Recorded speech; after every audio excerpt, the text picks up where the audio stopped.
नमस्कार सभी को। जय माँ बाबा की। मैं माँ दक्षिणा काली सुनहरी बाबा की गद्दी की ओर से उनकी सेविका शिफाली आपका हार्दिक स्वागत करती हूँ अपने YouTube चैनल माँ दक्षिणा काली सुनहरी बाबा पर।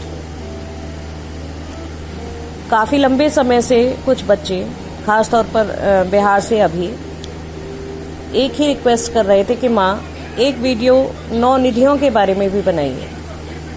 तो आज प्रस्तुत है उन 9 निधियों के बारे में, उनके नाम, उनकी समस्त जानकारी और ये भी कि वाकई में सच्ची 9 निधियां कौन सी हैं। ठीक है, तो नवनिधियां जैसा कि हनुमान चालीसा में भी जिक्र है कि अष्ट सिद्धि नवनिध के दाता असवर दीन जानकी माता। तो हनुमान जी को ऐसा वर है, हनुमान जी को ही नहीं समस्त शक्तियों को ऐसा, समस्त शक्तियों के पास ये अष्ट सिद्धियां और नवनिधियां होती ही होती हैं। और खास तौर पे हनुमान जी के पास इसलिए क्योंकि वो राम जी के सेवक हैं और समस्त संसार राम जी की दुहाई से ही चलता है। तो नवनिधियों के नाम कुछ इस प्रकार हैं कि पहला है पद्म निधि, महापद्म, नील निधि, मुकुंद निधि, नंद निधि, मकर निधि, कच्छप निधि, शंख निधि और खर्व या मिश्रित निधि। ठीक है, तो सबसे पहले मैं बताने जा रही हूँ आप लोगों को पद्म निधि के बारे में। देखते हैं कि पद्म निधि के लक्षण संपन्न व्यक्ति कैसे होते हैं। जो व्यक्ति पद्म निधि के लक्षणों से संपन्न होते हैं वो मनुष्य सात्विक गुण युक्त होते हैं। उसकी कमाई संपदा भी सात्विक ही होती है। सात्विक तरीके से कमाई गई संपदा से कई पीढ़ियों तक धन्य धान की कोई कमी नहीं होती है। ऐसे व्यक्ति सोने चांदी रत्नों के से संपन्न रहते हैं और उदारता से दान भी करते हैं।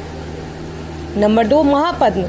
महापद्म निधि भी पद्म निधि की तरह सात्विक है, किंतु इसका प्रभाव जो है वो सिर्फ 7 पीढ़ियों तक रहता है।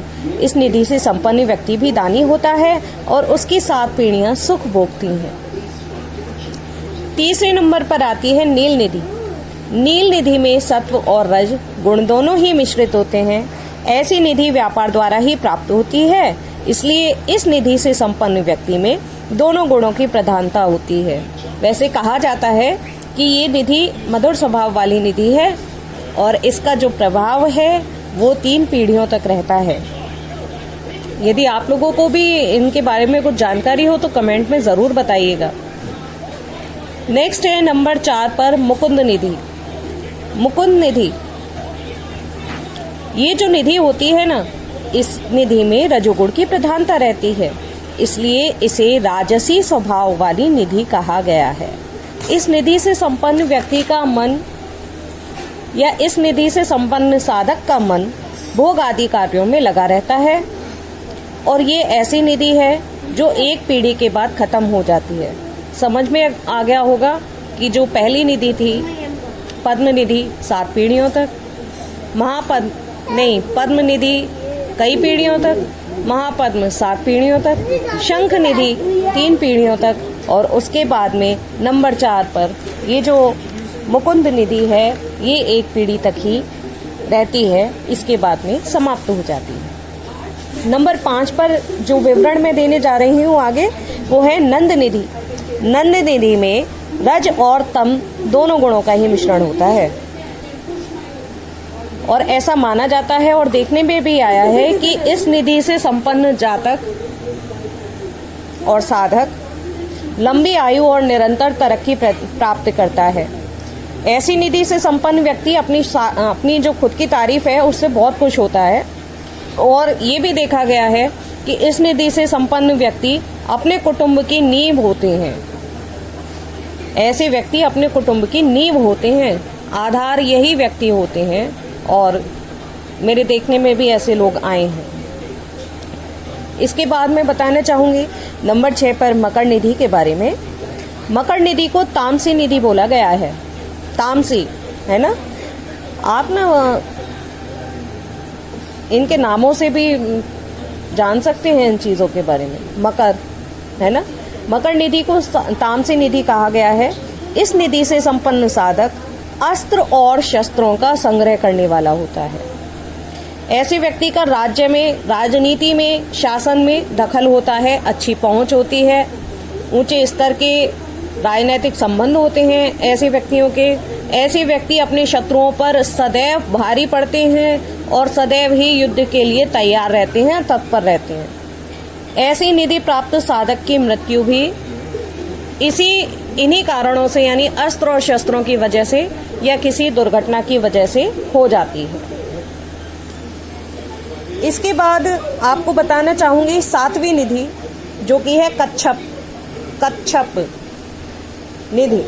कच्छप निधि का साधक अपनी संपत्ति को छिपा कर रखता है। वह उसका उपयोग ना तो खुद करता है और ना किसी दूसरे को उपयोग करने ही देता है।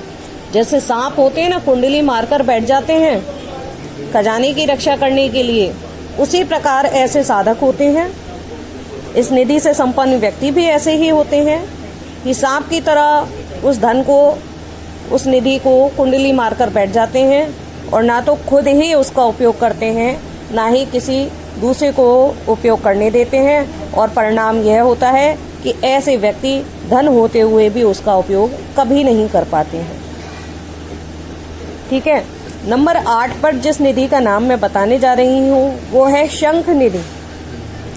शंख नाम से जाहिर कीजिएगा कि हर किसी के क्या गुण हैं।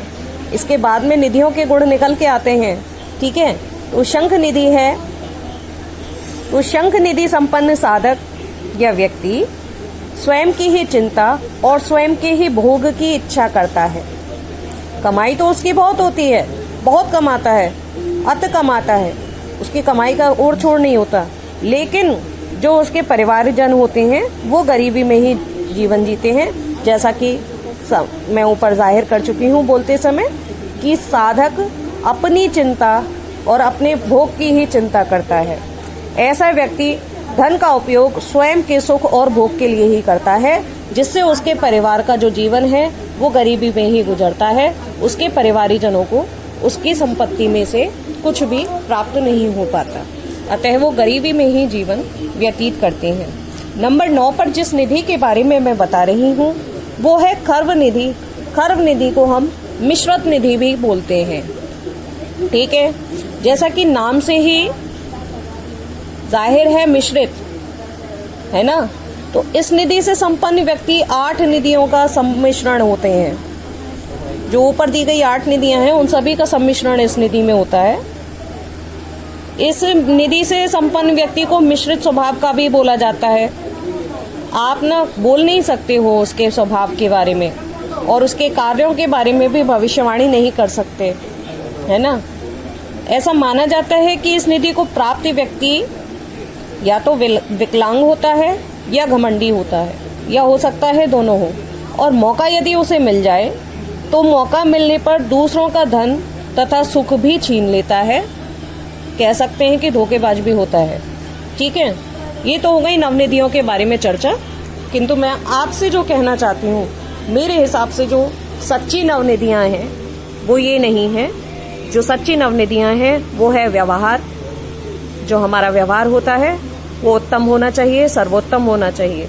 हमारा विवेक, हमारी पवित्रता, हमारा साहस, स्थिरता किसी चीज के लिए, कर्तव्य निष्ठा, स्वास्थ्य, समृद्धि और दूसरों का सहयोग करना, यही मेरे हिसाब से सच्ची निधियां हैं। आप लोगों का क्या कहना है? यदि आपको अच्छा लगा हो तो कमेंट कीजिए, शेयर कीजिए और सब्सक्राइब कीजिए। जय माँ बाबा की सभी को।